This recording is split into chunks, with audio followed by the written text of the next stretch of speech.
The Smeds and the Smooths.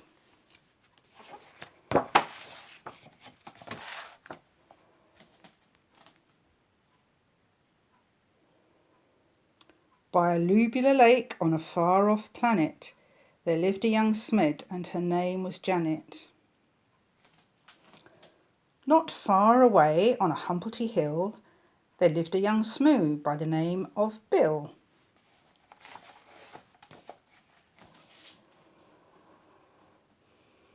Janet, like all the Smeds, was red, and this is what her grandfather said. Never, never play with the Smooths. They sleep in holes. They wear strange shoes. They jump about like kangaroos. Never, never play with the Smooths.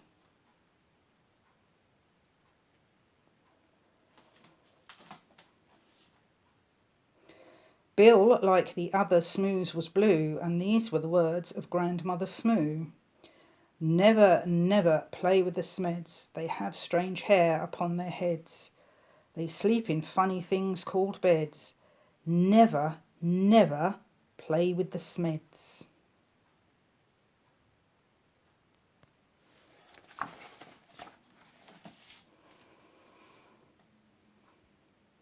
The Smeds on their lake liked nothing better than splashing about, getting wetter and wetter.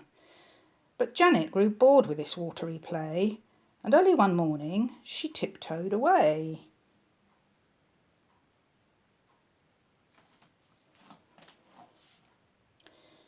The Smooths jumped about on their humplety hill. They bounced up and down and never stood still. But Bill was beginning to think, this is boring. So early one morning he set off exploring.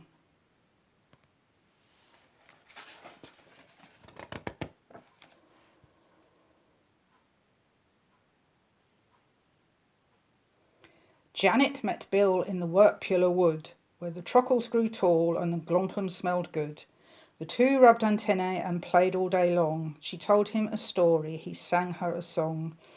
Then they climbed to the top of a gerberry coot and nibbled its juicy and jellyful fruit.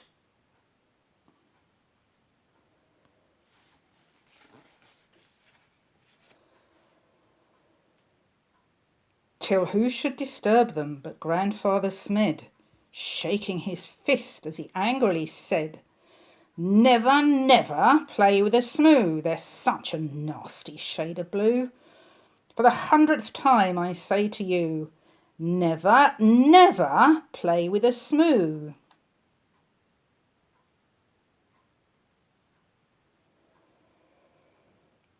Grandmother Smoo was close behind, and this is how she spoke her mind. Never, never play with a Smed. There's such a dreadful shade of red. I'll say again what I've always said.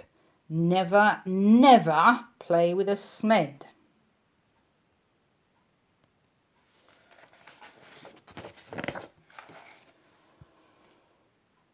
Years went by on the far-off planet.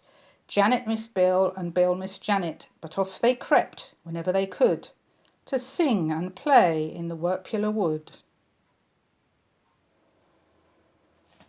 The two of them grew and decided to wed, but what do you think their grandparents said?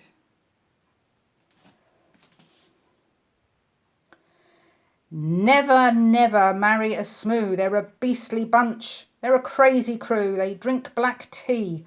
They eat green stew. Never, never marry a Smoo.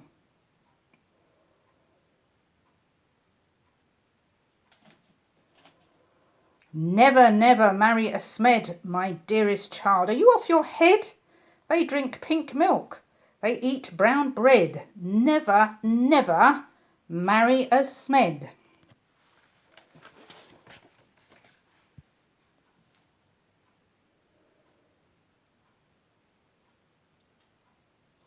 Janet and Bill stole out that night while their families slept and the squoon shone bright. They clambered into the Smed's red rocket. Grandfather Smed had forgotten to lock it. Bill pressed the button and Janet steered.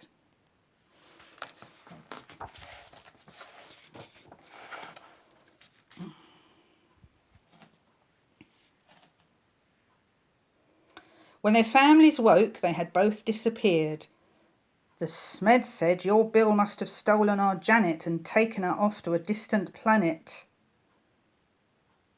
The Smooth said, "It's Janet who's stolen our Bill and lured him away from the Humpty Hill."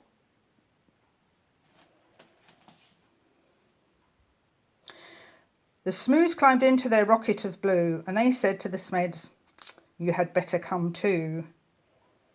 Suspicious and scowling, they soared into space.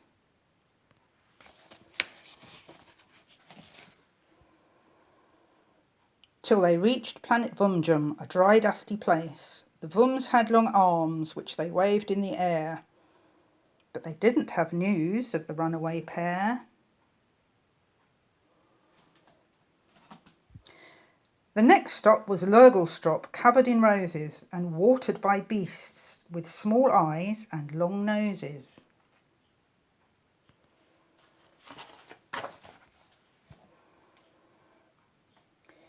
They touched down on Grimbletosh, covered in grime.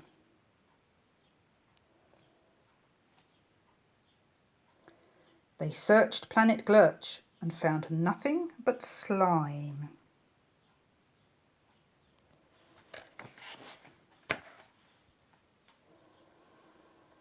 One morning, the Smooths found they'd run out of tea, so the Smeds shared their milk, which was pink as could be.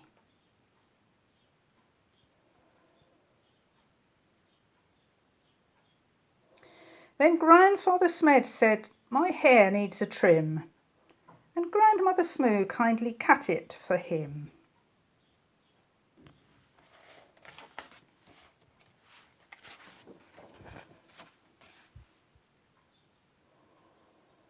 They landed on Skloop, where the Skloopies wore kilts.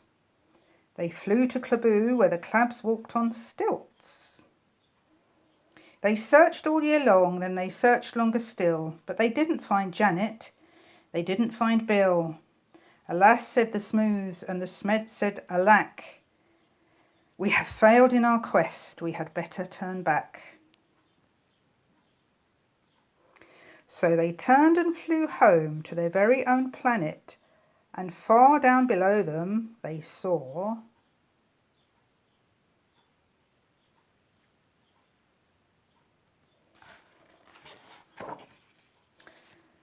Bill and Janet. The rocket touched down and they ran to the wood, where the trockles grew tall and the glompums smelled good. And there in a glade by the rocket of red were the runaway Smoo and the runaway Smed. They'd got lost and flown home again, only to find that all of the others had left them behind. There was joy, jam and jumping. Then Janet said, "Maybe you'd like to make friends with our dear little baby." A baby? A red one? A blue one? But no.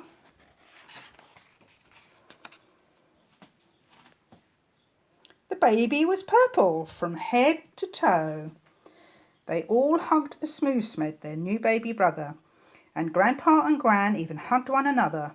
They laughed and they splashed and they danced with delight, and they played with that baby from morning till night. They made him a rattle, they made him a flute, they fed him the fruit of the gerberry coot.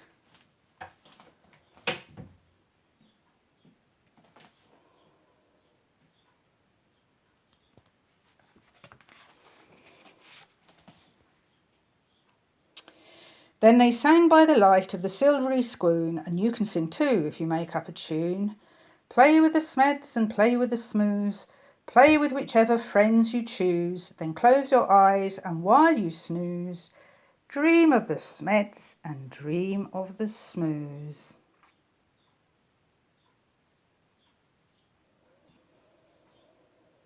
The end.